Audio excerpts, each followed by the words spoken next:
Good afternoon. Welcome to Radio Culture Shock. I'm your faculty host, Nathaniel. I am your student host, Danny, and today we have two guests today. One of them is Lin Yan. Her name is Felicia. For those of you who don't understand, Chinese, she's 22 years old. She is a student of the Catholic University Fujian, and she's studying Spanish language. But her mother tongue is Chinese Mandarin, and she's been living here for half a year. Her hobbies are playing volleyball, drawing, and traveling. And also we have Vianey Noemi Sanchez Gonzalez, and she's 22 years old. She's from Atlisco, and she has studied high school in New Jersey, and her mother tongue is Spanish, but she also speaks English, French, and Italian. So our theme for today will be the Dia de la Lengua Materna. But before we get started, we will go to the Vox Populi. And yeah, we'll do that, and we'll be right back.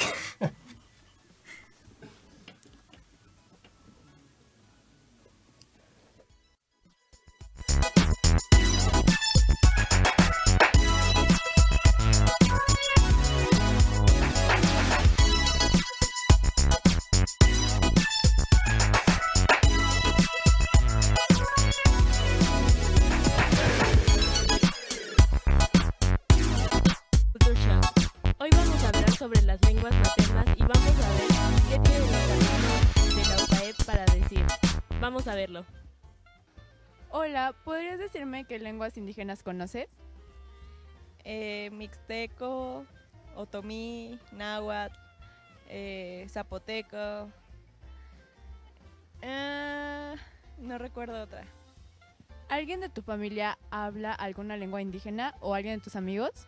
No, nadie. Tenía una compañera que sí hablaba, pero solo me tocó un semestre con ella y ya.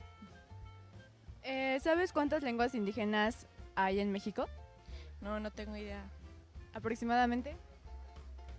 ¿300? Ok. Hola, ¿por qué crees que las lenguas indígenas son importantes en México? Pues considero que las lenguas indígenas son muy relevantes, más que nada en nuestro país, porque se consideran más que nada una de las... Bueno, nos identificamos los mexicanos por eso. O sea, más que nada como la lengua náhuatl, la lengua zapoteca o algo así. O sea, más bien tú le puedes preguntar a cualquier gringo o a cualquier otra persona de otro país y te va a considerar así, de que no, pues es considerar porque tienen más de 30 lenguas indígenas. Y yo creo que es muy importante y no dejar eso pasar, porque si no... Es como nuestro punto de vista que a los mexicanos identificarlos, porque imagínate que no existiera ni una lengua indígena, o sea, yo creo que no seríamos nada, o sea, no seríamos como que importantes aquí en nuestro país. ¿Conoces alguna palabra de origen indígena? No que yo sepa. ¿Sabías que el chocolate es una palabra del náhuatl? Creo que, bueno, más bien en una clase sí lo vi, y sí es, pero creo que tiene otro origen. Más bien, pero sí, o sea, se sabía. ¿Alguien de tu familia habla algún otro idioma?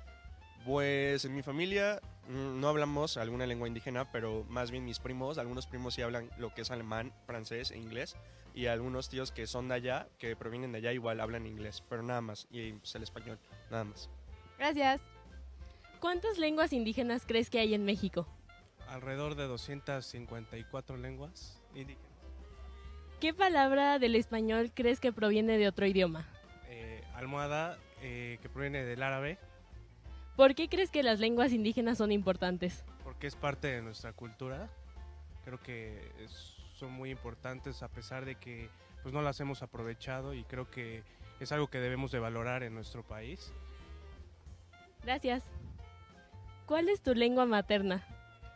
Chino mandarín. ¿Cuántas lenguas indígenas hay en Taiwán? 16. ¿Qué idioma extranjero hablas? Inglés, español. Gracias. ¿Cuántas lenguas indígenas crees que existen en México? ¿Como 200? ¿Tú? Como 60, 70. ¿Vivas? ¿Por qué crees que las lenguas indígenas son importantes? Pues porque definen, o sea, tu origen, ¿no? O de dónde está como que cada región y así. Pues no sé, siento que tiene como importancia para saber como de dónde vienes, porque pues, o sea, como que México es una nación muy mixta en cuestión de razas y así. Y también pues todos estamos como mezclados con los indígenas, entonces pues es parte de tu pasado. ¿Alguien de tu familia habla algún otro idioma?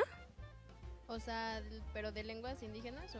¿Lenguas indígenas o idiomas como francés, alemán? Pues mi hermana, pero es pues, el inglés, o sea, normal. Pero... Pues igual mi hermanito. Gracias. And we're back. As we mentioned before the Vox Populi, we are here to talk about the Dia de la Lengua Materna, and we have some guests with us who, Vianney, you speak several languages. Both of them speak several languages. Felicia also speaks a few different languages. So let's start with some questions for our guests before we get into some of the details of the day. It is a UNESCO day, but we'll get into more of the details later. But why don't you tell us a bit more about yourselves? What languages do you speak, and how did you come to study them, and why? Well, I started learning French in middle school, but then I didn't really like it, so I left my French class, and I started again at the university at Basic 1, and I really like it. I also am learning Italian. I honestly prefer studying French than Italian. I think it's a bit easier on that part. And as she mentioned before, I studied high school in the U.S. I thought it was a great experience because I got to learn a lot about different cultures, different religions, different languages. So I'm really grateful for that experience. And how about you, Felicia? What languages do you speak, and how did you find your way to Mexico to study Spanish?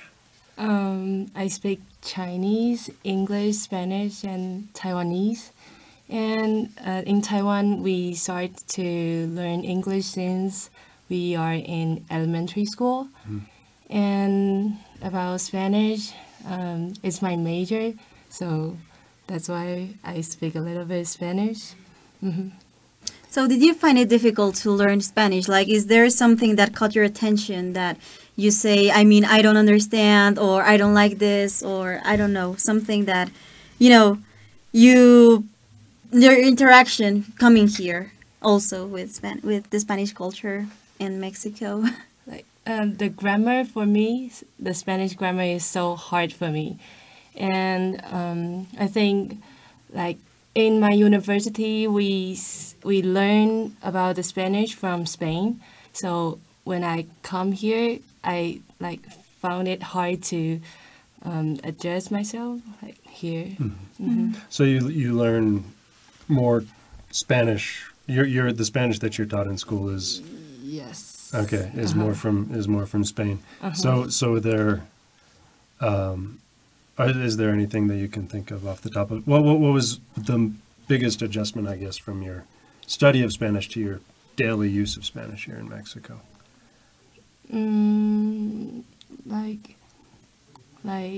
For example, to order the things like on the street, like we don't learn that. We learn the literature.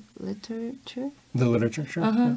And it's not so useful actually. Okay.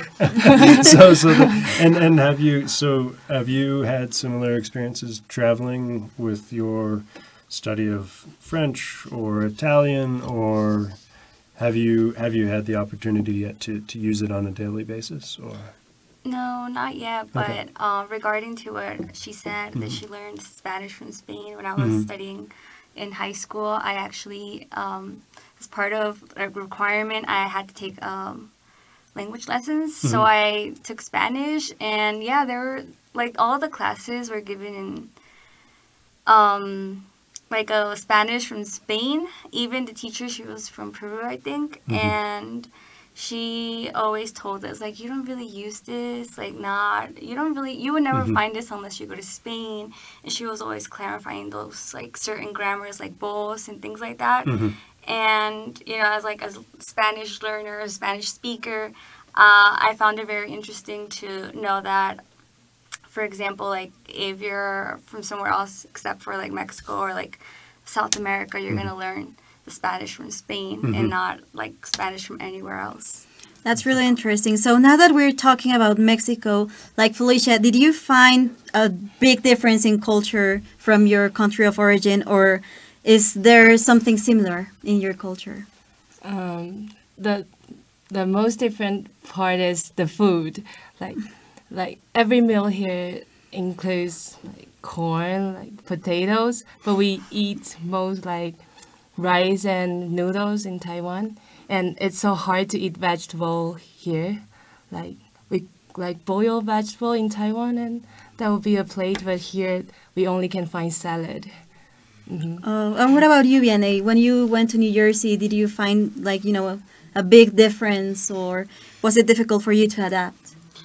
It actually wasn't that difficult for me because where I lived, the community, there was a lot of Hispanic people. There was a lot of Mexican, Ecuadorian, so they had like a local supermarket where they had a lot of vegetables that we find here in Mexico, like nopales and papalo and things like that. So I thought it was like fun because it's like being in Mexico at the same time, but being somewhere else. So yeah, that's really cool. And so,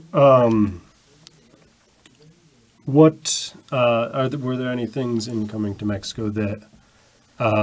So there are obviously many differences, but is there anything that you have found easy to adjust to, or that you like very much and is about living here?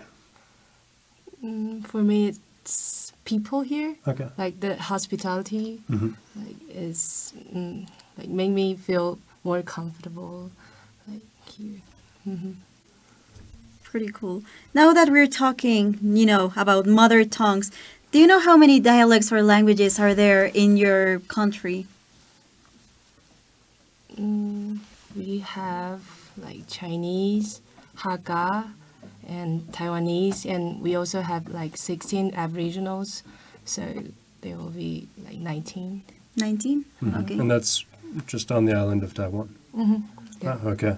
Okay. And you, do you know how many dialects or languages are here in Mexico? I should know, but honestly, I don't. So we have the figures here, right? There are, and this was a question for the Vox Populi as well, right?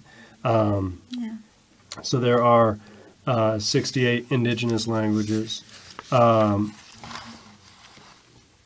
in Mexico, and of those 68 languages spoken in Mexico, 60, more than 60, are in danger of extinction. And we also, but those most spoken in Mexico are Nahuatl, Chol, Totonac, Mazatec, Mixtec, Zapotec, Otomi, Tzotzil, Celtal, and Maya. Am I saying those? Can anybody help me with the pronunciation? Maybe it's like Tzotzil, okay, Celtal, okay. And yeah, I think you managed to say those correctly. That makes me feel very good. So, I mean, do you guys have any? You guys both have extensive experience living in Mexico. Do you have friends or family members that speak any of those languages? Or? Yeah, my grandma, she speaks Nahuatl. Okay. Yeah. She's actually trying to teach me some. I find it very difficult. I do know a few words, but not a lot. But yeah, that's her main goal right now, to teach me Nahuatl. Okay. Because she says that it's very important since it's in our culture. We're Mexican, so yeah. So but your parents don't speak any Nahuatl with her, or? No, my parents don't know any Nahuatl. Oh, they do know, but like certain words, phrases, but like they can't really have a conversation. Where I'm from, my grandma and like her friends, when they grew up together and they still see each other, for example, in the street, they tend to talk in Nahuatl. Oh, okay. So it's very interesting because I'm just like, what are they saying? Like, what are they talking about me? But no, it's actually very interesting to like hear them because it's like very, I don't know, it's different. I like it, and I hope that one day I will learn it. So, and how about you, Danny? Do you have any? No, experience, or do you have any in my friends, or- family, it's a weird immigration thing because my grandmother comes from France, Okay. and my grandparents, both of them, from my dad and my mom, they come from Spain. So I haven't had like that kind of interaction between languages here in Mexico, like Nahuatl or Otomi. But I do have several friends. That I have one that speaks Otomi, and it's actually a really cool language, I have to say. Yeah.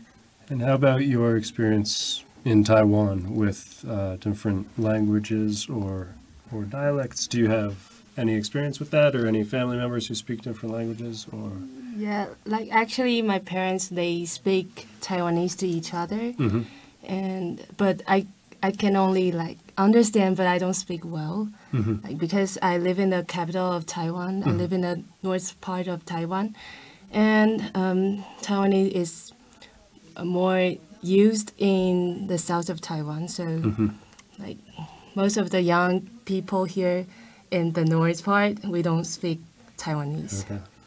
So that's interesting to see that. I mean, generational differences and how different language differences can be seen across generations, but also and the use. You said the young people mostly don't speak Taiwanese, right? And so, so back to you, Danny. Do you around your you said one of your grandmothers is from France? You said. Yeah, my dad's mom is from France, but she doesn't speak French. I mean, so she actually comes from the historical event where the Nazis conquered France. You know that, so she kind of escaped. Okay. So ever since then she hasn't spoken any single word in French. Okay. Well, it looks like we're just about up on a break here. We're going to come back. We'll talk more about language experience and our knowledge of this coming up, right? The Dia de la Lengua Materna, and I think we'll be joined by Alan as well. So we will see you in a moment.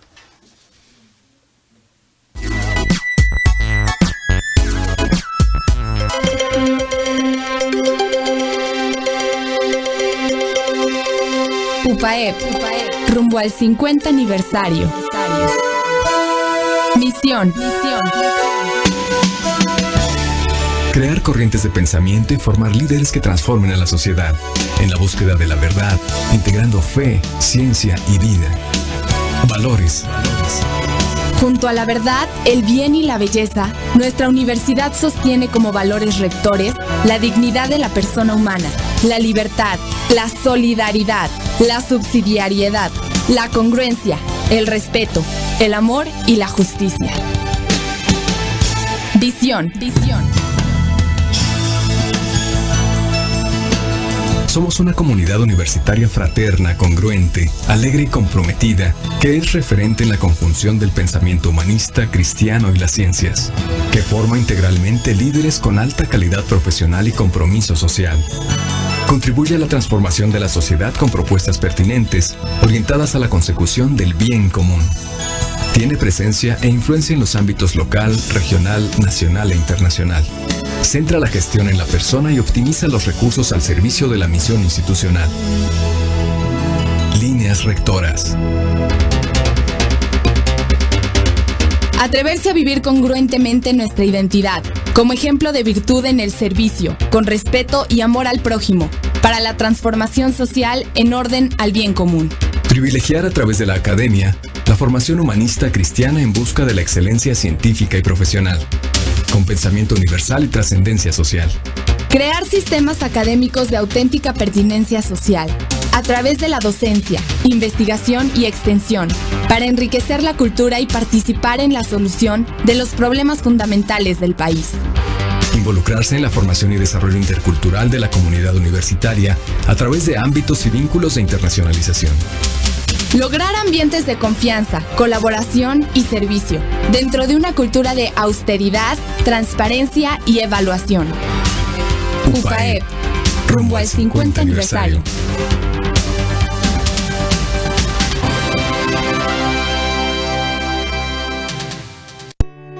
What have you heard about Mexico these days? Feeling tired? According to International Living, Mexico is 4th among the top 10 best locations to retire. We're top of the class. Mexico holds one of the world's leading places of engineering graduates. And by the way, we're also home to the oldest university in North America. And it's all happening in Mexico as we speak. Find out for yourself.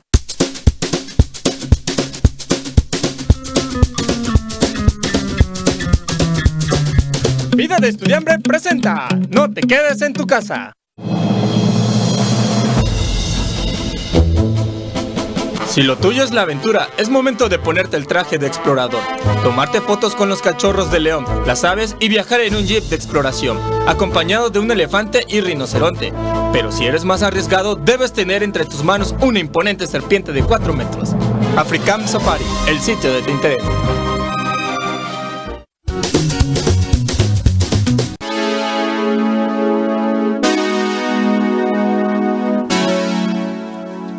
So we are back with more Culture Shock, and here is Alan. Hey there. How you guys doing? Yeah, I was just many things to do today, but I'm finally here, and yeah, I hope we can keep on going with this thing. It's okay. Today's what, the 19th? Today is the 19th. So we have 2 days, so you're not late, because it's still 2 days until the Dia de la Lengua Materna, which is on the 21st of February.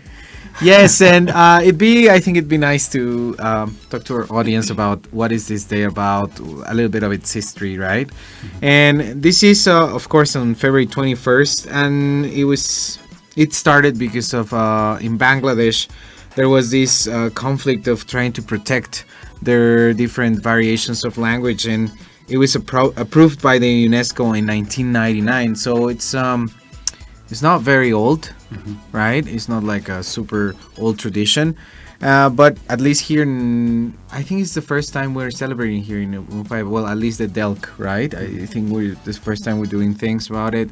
There was a contest, and we will be talking about the people who participated there, and yeah, once we know who the winners are. And yeah, it was approved until 1999, but it started in 1952. Right, in Bangladesh. In Bangladesh. Right, that a group of students in what was then Pakistan demanded that were demanding recognition for the preservation of their mother tongue, Bangla, and 3 people died in these protests and demonstrations. So it has we can think about language and the connections with ethnic groups and the treatment of different groups and the privileging of other groups in different countries, and so the inspiration for this day goes back to that conflict in Bangladesh, but we can obviously draw parallels with other places in the world, and the status of language groups in different countries throughout the world. There's sorry. There's it's called mother's tongue because the mother actually is the one that kind of transmits the language to the children, and also it is, like Nathaniel said, it is actually important that we celebrate these days because there are a lot of languages that are dying, a lot of dialects, and maybe we should feel proud about ourselves for speaking, maybe Spanish or Chinese or another language. Yeah, and it's interesting to make this, to make it clear what differences are, how people see what a language is, what a dialect is, what a different, like, it will depend on the perspectives, right? Like mother tongue is also another debated term. Is it really the one who the mother taught the children, or is it the first language they speak, no matter who taught it, right?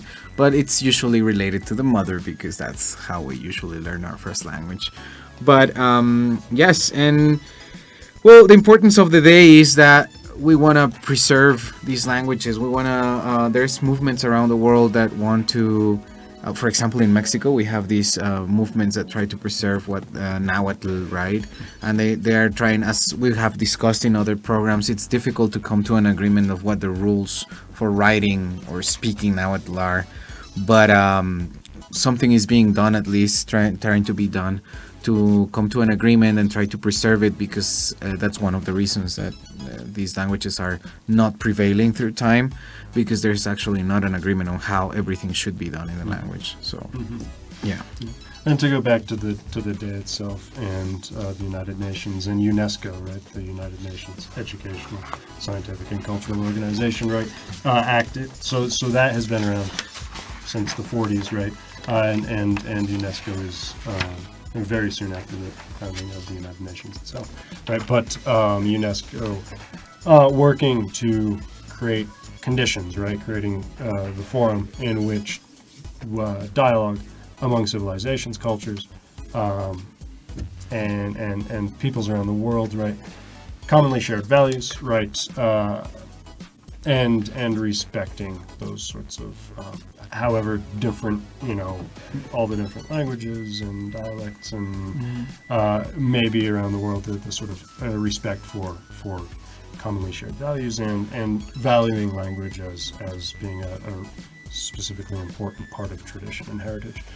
And Puebla in this part, I think it's very important, right? UNESCO has recognized many of our monuments and churches as well, I think the historic center of Puebla is itself as a cultural heritage. The whole historic Yeah, center. but also because Puebla also has a territory of, mother languages, you can say, of native, you can say, speaking like Nahuatl or other languages that appeared before the Spanish language even. Yes, and we've had some guests that speak those languages before, like Beto, and he's shared his bio about that. And that's why today we have two very interesting guests, right? You already know something about them, but this is why we decided to invite people with different cultural backgrounds, right? Different languages, because we are talking about this day, and I think it's going to be super interesting to make them a lot of questions and see what their answers are and their experiences with probably more than two languages, right? Two or more, and what if there's even changes sometimes in the way we speak another language, right? The words we prefer in each language, how we express in each language, and everything is just different. And so let's start with those questions. Let's relay the day to our guests. So I want to know, if you could describe Mexico or Taiwan in one word, what would it be? Like, for example, mine would be extraordinary. I find Mexico, it's like rich culturally, and also, our history is pretty rich. So extraordinary would be my word.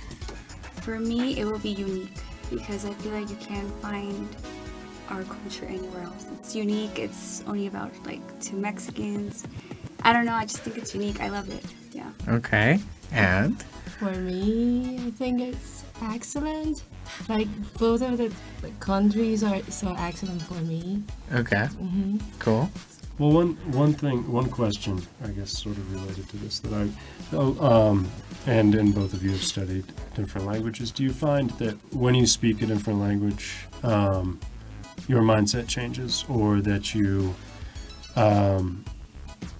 personality changes? Does the way that you use the language, right? I know for me, like there's almost like a slight personality change when I speak in Spanish.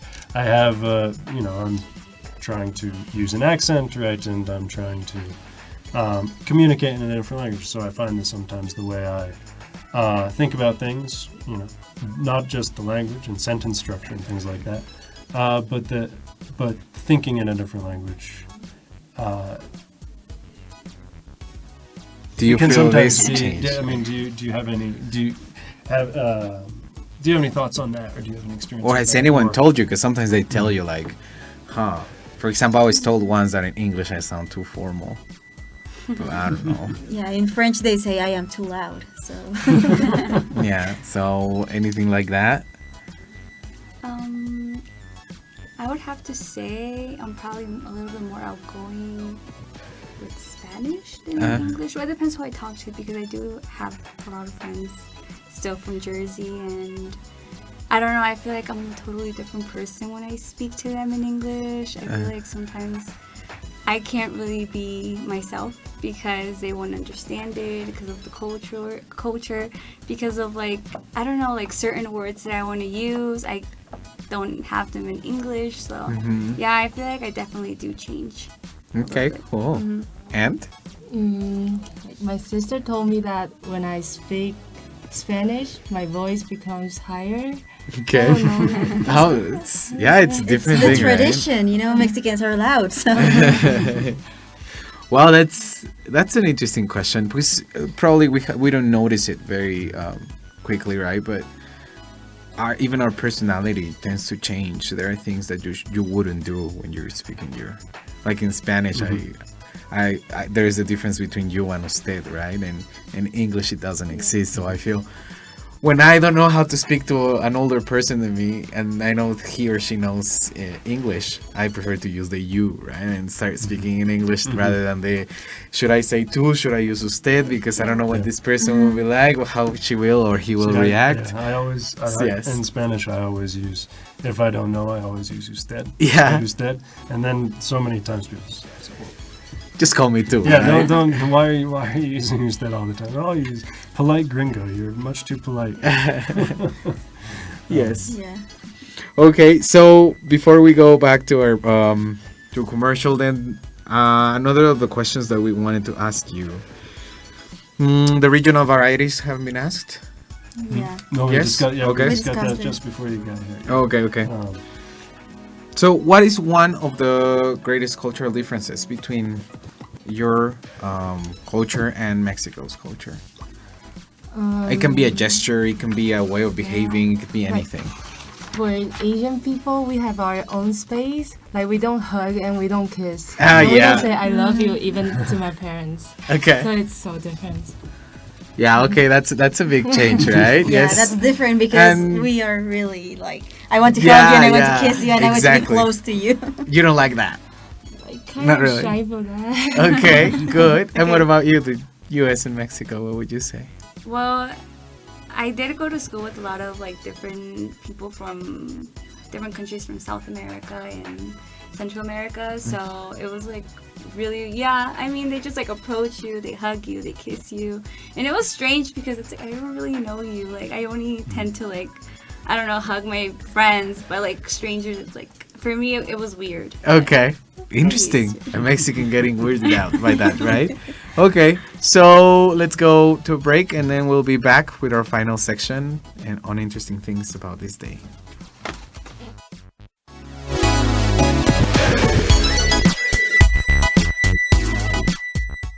En México, la leucemia es la principal causa de muerte por enfermedad de niños de 5 a 14 años. En UPAEP queremos transformar esta realidad. Un grupo de estudiantes de diferentes posgrados estamos desarrollando un proyecto que busca identificar nuevos marcadores moleculares de leucemia. Esta investigación es conducida por la doctora Rocío Baños del Centro de Investigación Oncológica Una Nueva Esperanza UPAEP. Con este proyecto participamos en 2 convocatorias. La primera en la Universidad de San Diego, la cual nos sirvió mucho para afinar nuestro proyecto. La segunda fue en Tsinghua University, en China, donde concursamos 67 equipos de todo el mundo y solo pasamos 11. Trabajamos mucho durante 2 semanas y al final valió la pena. Resultamos ganadores del primer lugar y obtuvimos apoyo para seguir con nuestro proyecto. Mi historia se transforma con cada acción que emprendo. Aún me falta mucho por contar. Soy David y soy UPAEP.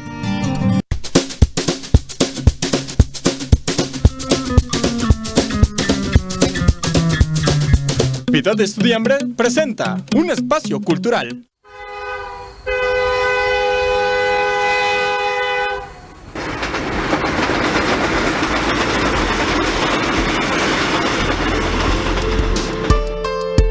Situado en el centro histórico de la ciudad de Puebla, se encuentra el Museo del Ferrocarril. Este museo fue creado en 1988 y desde entonces se dedica al rescate, conservación y difusión del patrimonio ferroviario mexicano. El museo cuenta con exposiciones que muestran la historia de líneas férreas, la infraestructura y la tecnología del ferrocarril y su vínculo con la industria. Visita el Museo del Ferrocarril y conoce la cultura ferroviaria a través de Puebla.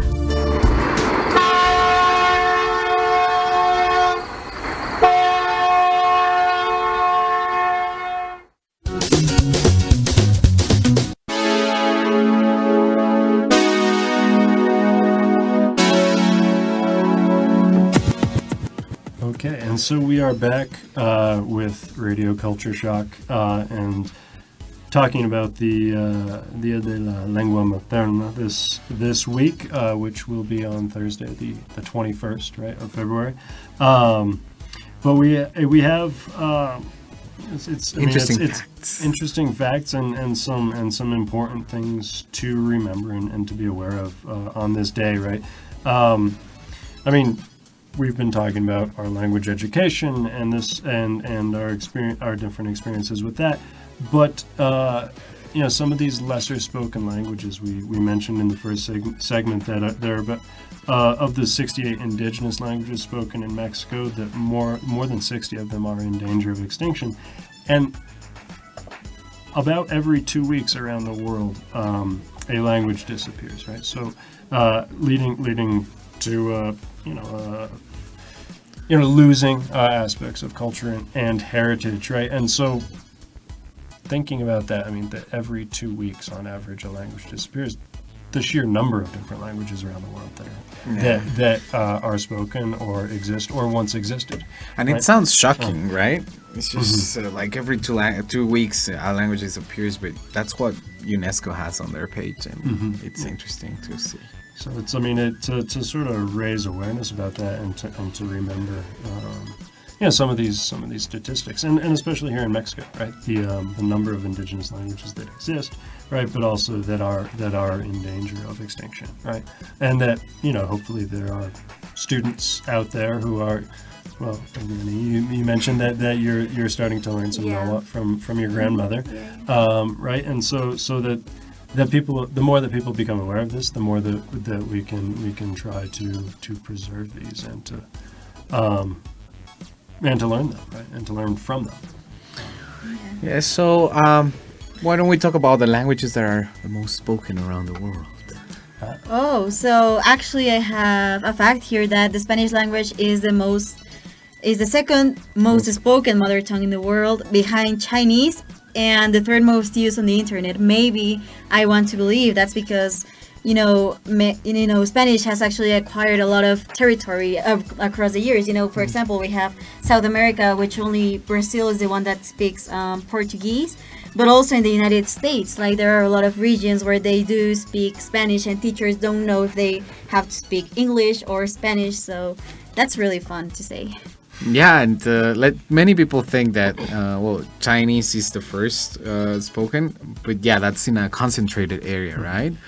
But spread, like if we talk about languages that are spread, then we have that Spanish is one of them, English is one of them, and on the internet, there's even places where I was watching this video in which Facebook has to hire just one person or two, because the speakers of that language are just so few that with one or two of the Facebook workers, they can control everything that is spoken on that language, and they can control the content. And so it's interesting because mostly, even in Mexico, right, like we are invaded by English hashtags, right? Everything you see in hashtags is mostly in English. And all this publicity, all these companies that sell food or clothes, or they do all their campaigns with English. So yeah, we're invaded by that. That was one of the things that surprised me in coming to Mexico, was the amount of English in like advertising, especially, and things like that is used. I mean, I had visited Mexico and lived here before a number of years ago. Yeah. But I've seemed to notice it more this time. And it's funny because, you know, like there's a lot of this invasion of English. Like, it's for me, it's cool, right? But for some people, go to those places or buy those products or consume that food, and they don't even know what these advertising things mean, right? Like they are not aware that we are being in touch with English so much on the streets, in our houses, on the internet, everywhere. It's just it's something we get in touch with. Now in Taiwan, you mentioned that you all start learning English in elementary school. Now if that's built into the education system, is English used a lot in daily life, or do you see like a lot of signs written in English in Taiwan or anything like that? or is it more? Like for the signs, yes. Mhm. For the road, the name of the road. Okay. It's yes, but like we don't use it a lot. Okay. Actually. Okay. There's no like these advertisements on the street like, full of English. No, I don't think so. No, really. That's, but because that's interesting, right? That certain aspects of, it's very important in the education, but that in daily life, the maintaining of traditional languages of the island, right, is important. Yeah, so let's go to the European Union. And German is the most spoken mother tongue with 18% of Europe speaking in German, of course. Then followed by English and Italian, both 13%, and French, 12%. So it's interesting that Germany is actually the most spoken mother tongue. I actually thought that it was English. Yeah, let's make that point right clear. Because I was reading, I was like, why? But yeah, it's as a mother tongue, right? How these people learned, what languages they learned first, and it's mostly German. But actually, if you go to the European Union, their English is built into their school system, and it's very easy to use throughout the European Union to use English as a medium of communication, right? And yeah, this is a surprising statistic, at least for me, right? As I thought that English was as well. Yeah, but maybe I also think that it actually in Europe they teach English like at a very young age, so maybe us as tourists, or I don't know, maybe as foreigners, we are like, wait, do you guys speak English or do you guys speak French, or what language do you speak? Yeah, and now there's the debate, right? Like, what is really a mother tongue if they really start speaking when they're very young? But who knows? That's a debate that we don't want to get into. Yeah, sure. Yeah. And in the European Union, there's also something interesting happening. I just knew about this like 2 weeks ago or so. Angie, the coordinator of the major in culture studies, she posted that it was National Sami Day or some International Sami Day or something like that. And I was like, who are the Samis? And then I Googled them, and it turns out they are the only indigenous people, the only indigenous people, the only indigenous group that is actually living in Europe. And well, the Sami live in the regions of Sweden, Norway, Finland, and Russia. And then I, of course, Googled pictures of them. We will Google them when we were working on the script for this week, and they look very interesting. It's interesting because you never picture an indigenous people from Europe, right? And yeah, they wear these beautiful colors. Most of their dressing is or the clothes are blue and red, and they wear these fancy hats. They look like, not really like, they're like a shorter version of the buffoon's hats, like what an idea of a buffoon hat we have, but they are cool looking, not funny looking, and so that's very interesting. And they were also like colored quartz, and it's very interesting. But they are super white, by the way. And but yeah, they have some, of course, some distinctive gestures, right, and features on their faces, and it was fantastic to see that, right? Usually when we think of indigenous people, we think of Mexico and South America. That's what we think usually, but it was nice to know about that. So that's February 6th, by the way, this month as well. And so going back, pulling out the perspective a bit further, and looking back to sort of the global language statistics, right?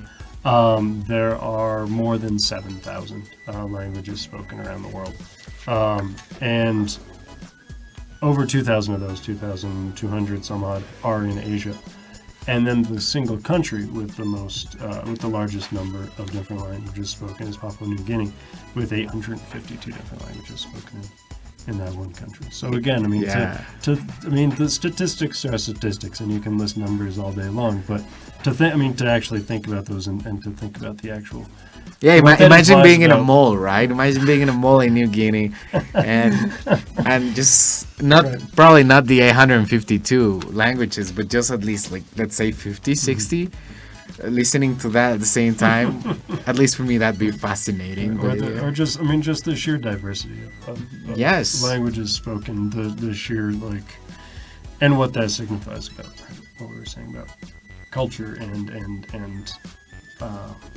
what is communicated through language, both traditions and, I mean, more than the written or the spoken aspects of it, but the traditions that are passed along through language as well. But we're almost up on the hour, so... But before we go, we have final questions for our guests. And So, what's your favorite word in Spanish? For me, it's pedo. Okay. I find it like so useful here in Mexico. It is. yeah, because it means fart, it means drunk, it means what's up, right? It means problem. It means problem. So yeah, it means many different things, right? So yeah, that's a cool word. And in your native language, what's your favorite word? And what does it mean? It's like I. Yeah. I. Love. Oh, Okay. love. Wow. And what's your favorite word, Vianey? It's not as interesting as pedo, but it's Sinaloa. I just love the way it sounds. Sinaloa? Yeah. Okay, interesting. And in English? I don't have one in English. No? No, it's just Spanish. What about you in French? Any favorite word? Le truc. Le truc. Le Okay. truc. The thing. You know, The it thing. means a lot of things also. Yeah. Like pedo, you know? Yeah. So it has a lot of meanings there. That's an interesting word. In English, In Nathaniel. English, my Yes. favorite, I don't know if I have a favorite word in English. In Spanish? I like pato. Pato. Okay. I just like the way it sounds. I mean, it just means duck, but I just like the way it sounds. And yours, Helen? That's a hard word. Oh, but that's a hard question. But I like the sound of cacahuate and pupitre as well. Pupitre. Just like I remember that from my host father in the U.S.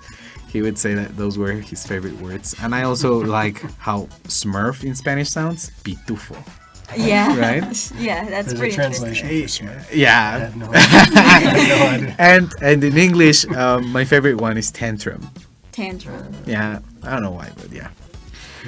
Okay, so remember that in 2 days we're going to be celebrating this awesome day throughout the world, and there was also a contest by the Department of Culture, right? And we'll probably announce the winners next week. Yeah, we'll share some of the goings on. They sent a video, so we might show the video. That would be Yeah. cool. So yeah, thank you very much, and thank you to our guests. Thank Right, thank you so much for being here. We were pleased to have you, and well, we'll be back next week.